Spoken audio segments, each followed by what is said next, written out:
اعوذ باللہ من الشیطان الرجیم بسم اللہ الرحمن الرحیم اللہم صلی علی محمد و علی آل محمد۔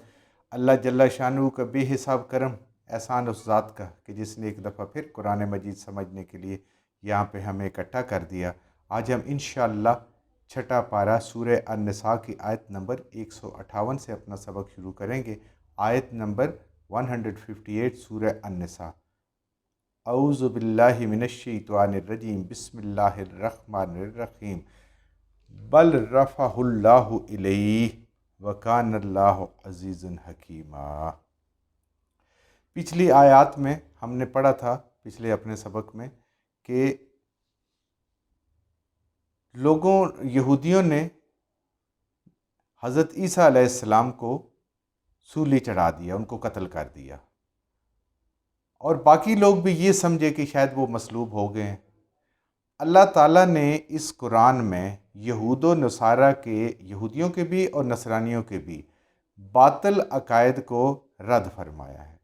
اور اللہ تعالیٰ نے جو اصل حقیقت ہے اس کو قرآن میں بیان فرمایا ہے۔ کیونکہ نصارہ بھی آج بھی یہی کہتے ہیں کہ ان کو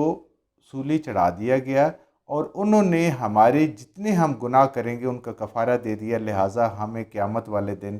کوئی باز پرس نہیں ہوگی، کوئی حساب کتاب نہیں ہوگا، ہم سیدھے جنت میں چلے جائیں گے۔ دنیا میں ہم اپنی من مانی زندگی گزارتے رہیں، اللہ کے حکموں کے خلاف اور انبیاء کے حکموں کے خلاف۔ تو اللہ تعالیٰ نے اس حقیقت کو کھول کے بیان فرما دیے اس قرآن میں۔ اصل بات وہی ہے جو قرآن میں آ گئی، کیونکہ یہ اللہ کی آخری کتاب ہے اور بالکل محفوظ کتاب ہے ہر لحاظ سے قیامت تک کے لیے۔ بل رفع اللہ، بلکہ رفع بلند کر لیا، اٹھا لیا، اللہ نے الیہ اپنی طرف۔ یہ ہے اصل حقیقت کہ حضرت عیسیٰ ابن مریم علیہ السلام کو اللہ تعالیٰ نے جسم اور روح کے ساتھ اپنے پاس اٹھا لیا۔ پھر اس کے بارے میں ہمارے پاس احادیث مبارکہ بھی ہیں، نبی کریم صلی اللہ علیہ وآلہ وسلم کے جو معراج کا سفر ہے اس میں آپ کی ملاقات آسمانوں پہ حضرت عیسیٰ علیہ السلام سے بھی ہوئی۔ اللہ نے ان کو آسمانوں پہ اٹھا لیا۔ یہ اللہ کی قدرت ہے، بس اٹھا لیا، ہمارے لیے یہ سمجھنا کافی ہے۔ کیسے اٹھایا، کیا ہوا، کیسے رہ رہی ہیں، کہاں پہ رکھا ہوا اللہ نے، یہ سب اللہ تعالیٰ خود جانتا ہے، اللہ کے اپنے معاملے ہیں۔ لیکن ہمارا جو ایمان ہے وہ اس بات پہ جو اللہ فرما رہے ہیں قرآن کے آگے، وہ یہود و نصارہ کے جو بات ہے، جو ان کے عقائد ہے وہ باطل ہے، قرآن ان کو رد فرما رہے ہیں۔ وہی وکان اللہ ہو، اور اللہ ہے عزیزاً حکیمہ، ہر چیز پہ غالب ہے اور اس کا ہر کام حکمت سے خالی نہیں ہے، اور وہ حکم کرنے والا ہے۔ تو اللہ غالب ہے، جو کرنا چاہیں کر لیں، ان کے لیے کیا مشکل اٹھا کے لے جانا، ان لوگوں سے بچا لینا، جس طریقے سے چاہے اللہ کر سکتے ہیں۔ تو اللہ زبردست ہیں، غالب ہیں اور حکمت والے ہیں، ان کے ہر کام میں دانائی ہے۔ وَإِن مِّنْ أَهْلِ الْكِتَابِ، اور نہیں ہے کوئی اہل کتاب میں سے، إِلَّا يُؤْمِنَنَّا، مگر یہ کہ وہ ایمان لائے گا، بِهِ، ساتھ اس کے، قبل موت ہی، ان کی موت سے پہلے۔ اب یہاں پہ پھر اللہ تعالیٰ فرما رہے ہیں کہ مسیح علیہ السلام جب دوبارہ اس دنیا میں آئیں گے تو وہ دین محمدی کی جب پرچار کریں گے، اس قرآن کی تعلیم ہوگی اور آپ صلی اللہ علیہ وسلم کی ساری تعلیمات ہوں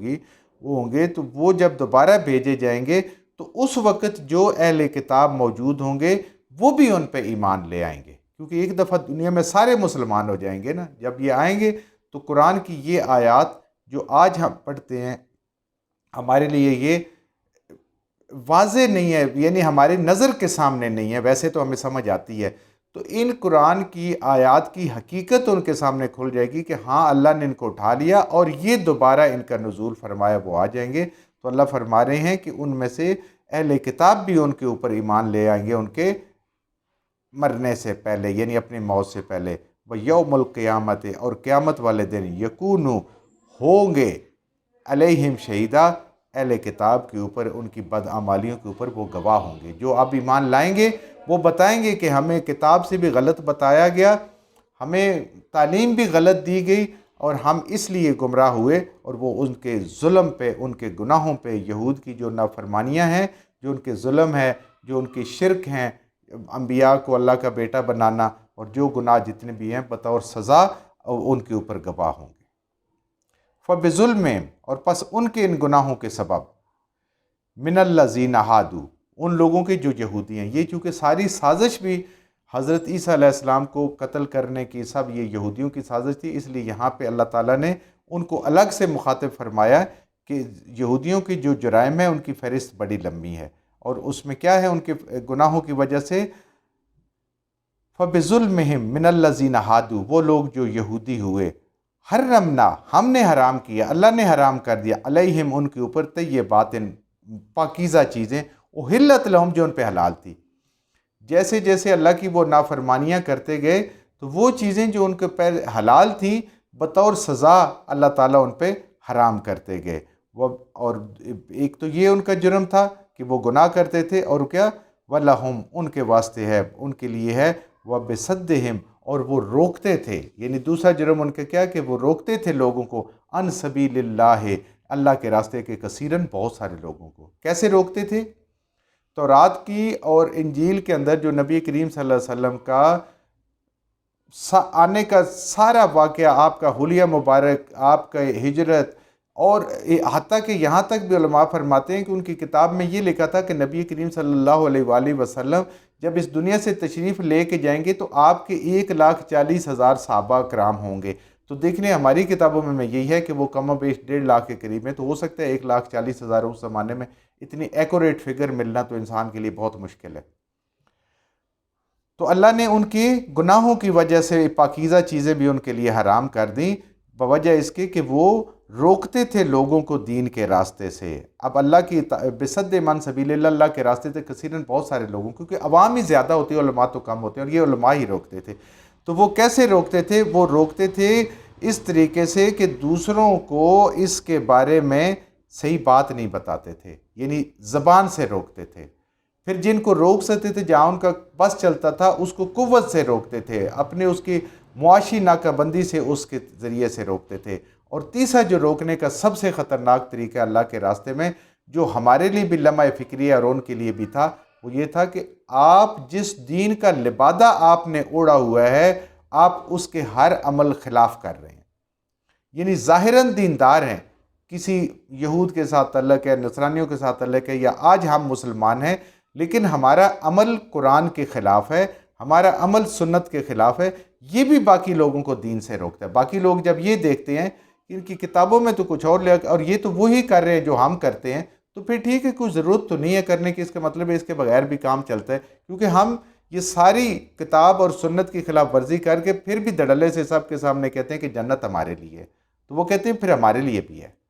تو یہ بھی ایک دین کا طریقہ ہوتا ہے کہ لوگ اس طریقے سے دین سے متنفر ہو جاتے ہیں۔ تو آج ہمیں مسلمانوں کو بھی یہ سوچنا چاہیے کہ کہیں ایسا ہمارا طرز عمل تو نہیں ہے کتاب اور سنت کے خلاف کہ لوگ ہمیں دیکھ کے دین سے متنفر ہو جائیں۔ اگر ہم نمازیں پڑھ کے، روزے رکھ کے، تسبیحات کر کے، حج کر کے، ملاوٹ بھی کر رہے ہیں، جھوٹ بھی کر رہے ہیں، غیبت بھی کر رہے ہیں، دھوکہ بازی بھی کر رہے ہیں، جو دنیا کو ساری باتیں نظر آ رہی ہیں، تو کسی کو کیا ضرورت ہے اسلام میں لانے کے لیے؟ یہ بھی ایک طریقہ ہے۔ تو اللہ کیا فرما رہے ہیں؟ وَأَخْذِهِمُ الرِّبَا، اور اگلا جرم ان کا کیا ہے کہ وہ جس کی وجہ سے ان پہ حلال چیزیں، پاک چیزیں میں حرام کی، کہ وہ سود لیتے ہیں۔ آج بھی دیکھیں دنیا میں اس وقت بھی یہودی دنیا کی سب سے بڑی سود خور قوم ہے،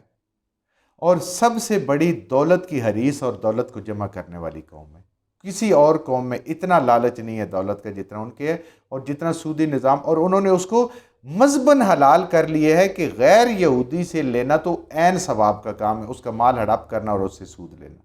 تو اللہ فرما رہے ہیں کہ وہ سود لیتے ہیں۔ وَقَدْ نُهُوا عَنْهُ، حالانکہ ہم نے ان کو منع کیا تھا، تورات اور انجیل کے اندر ہم نے ان کو جیسے ہمارے لیے سود کو حرام قرار دیا، ان کے لیے بھی اللہ نے منع کیا ہوا تھا، تورات اور انجیل میں حرام تھا۔ وَأَكْلِهِمْ، اور وہ کھاتے ہیں اس سود کے ذریعے سے، اموال الناس، لوگوں کا مال، بالباطل، غلط طریقے سے، ناحق طریقے سے لوگوں کا مال کھاتے ہیں، سود در سود لیے جا رہے ہیں، ساری زندگی ختم ہی نہیں ہوتا۔ یہ آج دیکھ لیں IMF، ورلڈ بینک، یہ وہ سارا جس میں سارے ملک ہم جکڑے ہوئے ہیں، اس کے پیچھے اصل سبب تو یہ ہے کہ ہم نے اللہ پہ بھروسہ کرنا چھوڑ دیا، ان چیزوں پہ بھروسہ کر رہے ہیں، ان ملکوں پہ، ان اداروں پہ بھروسہ کر رہے ہیں۔ اللہ نے ہمیں ان کا محتاج کر دیا۔ جس پہ یقین کریں وہی محتاج۔ اگر ہم اللہ پہ یقین کر رہے ہیں تو ہم صرف اور صرف اللہ کے محتاج رہ جائیں گے۔ لوگوں پہ اگر یقین کریں گے تو اللہ ہمیں لوگوں کے آگے ڈال دیں گے، ان اداروں کے آگے ڈال دیں گے۔ تو یہ ہے کہ وہ سارے کا سارا مال سود در سود کسی ملک کا ختم ہی نہیں ہوتا، ملک دیوالیہ ہونا شروع ہو گئے ہیں، کوئی کہتے ہیں ڈیفالٹ ہو رہے ہیں، یہ سارا کچھ ہو رہا ہے، یہ سارا کا سارا غلطی ہماری اپنی ہے، لیکن وہ عوام کا مال باطل طریقے سے کھاتے ہیں، جائز ان کے لیے بھی نہیں ہے۔ وَأَعْتَدْنَا لِلْكَافِرِينَ، اور تیار کیے ہوئے ان کافروں کے لیے، اللہ کے نافرمانوں کے لیے، منہم، جو ان میں سے ہیں، یعنی سارے یہودی نہیں ہیں، ان میں سے جو بھی یہ نافرمانی کام کر سود کا کام کر رہے ہیں، اللہ کے راستے سے روکتے ہیں ان کے لیے، اور وہ ایمان بھی نہیں لائے حضرت عیسیٰ علیہ السلام پہ اور پھر محمد رسول اللہ صلی اللہ علیہ وآلہ وسلم پہ، اللہ فرما رہے ہیں ان کے لیے عذاب علیم ہے، بڑا درد دینے والا عذاب ہے، اللہ کا عذاب ان کے لیے بڑا سخت ہے۔ لیکن الراسخون فی العلم، انہی دیکھیں قرآن کی آپ انصاف دیکھیں، عظمت دیکھیں کہ ان کی جو میجارٹی ہے، اس کا جو غلط عقیدہ ہے، غلط طریقہ کار ہے، اس کی بات کرنے کے بعد ان کے اندر جو ایک تھوڑے سے لوگ ہیں جو صحیح عقیدے پہ تورات اور اس پہ اوپر عمل کرنے والے ہیں، اور پھر وہ بعد میں اللہ تعالیٰ نے ان کو ایمان بھی نصیب فرمایا، اور وہ بڑے بڑے علماء جیسے عبداللہ بن سلام رضی اللہ تعالیٰ عنہ اور بہت سارے نام آتے ہیں، اللہ ان کا بھی ذکر فرما رہے ہیں۔ یعنی غالب اکثریت جو ہے انہوں نے جو آسمانی ہدایت تورات اور انجیل تھی اس کو چھوڑ دیا، لیکن اس کے باوجود لیکن الراسخون، لیکن مضبوط علم والے، فی العلم، جو علم ہے، منہم، ان میں سے، والمؤمنون، اور مسلمان بھی، یعنی ان کے اندر جو مضبوط علم کے مالک ہیں، ٹھوس علم ہے جن کے پاس، صحیح یعنی تورات کا علم، اللہ کا دیا علم بھی ٹھوس ہے نا، باقی تو وقتی چیزیں ہیں، تو جو وہ علم والے ہیں وہ بھی، اور مسلمان بھی، یؤمنون، اس پہ ایمان لاتے ہیں، یعنی وہ بھی ان کے ساتھ، اور ایمان والے بھی، یعنی نبی کریم صلی اللہ علیہ وسلم کی امتی بھی، بما انزل الیک، اے حبیب صلی اللہ علیہ وسلم، جو آپ پہ نازل ہو، یعنی قرآن پہ، وما انزل من قبلک، اور جو پہلے اترا اس پہ بھی ہمارا ایمان ہے کہ وہ اللہ کی چیزیں ہیں، ومقیمین الصلاۃ، اور وہ اپنی نمازوں کو صحیح صحیح قائم کرتے ہیں، والمؤتون الزکاۃ، اور وہ زکوٰۃ دینے والے ہیں، وہ پہلے بھی دیتے تھے، اب مسلمانوں کے ساتھ مل کے اس دین میں آ کے بھی دیتے ہیں، والمؤمنون، اور وہ حقیقی ایمان والے ہیں، پہلے بھی ایمان والے تھے، اب بھی ایمان والے ہیں، یہ تو دوہرے اجر کے مستحق ہوتے ہیں، نبی کریم صلی اللہ علیہ وسلم کا فرمان ہے،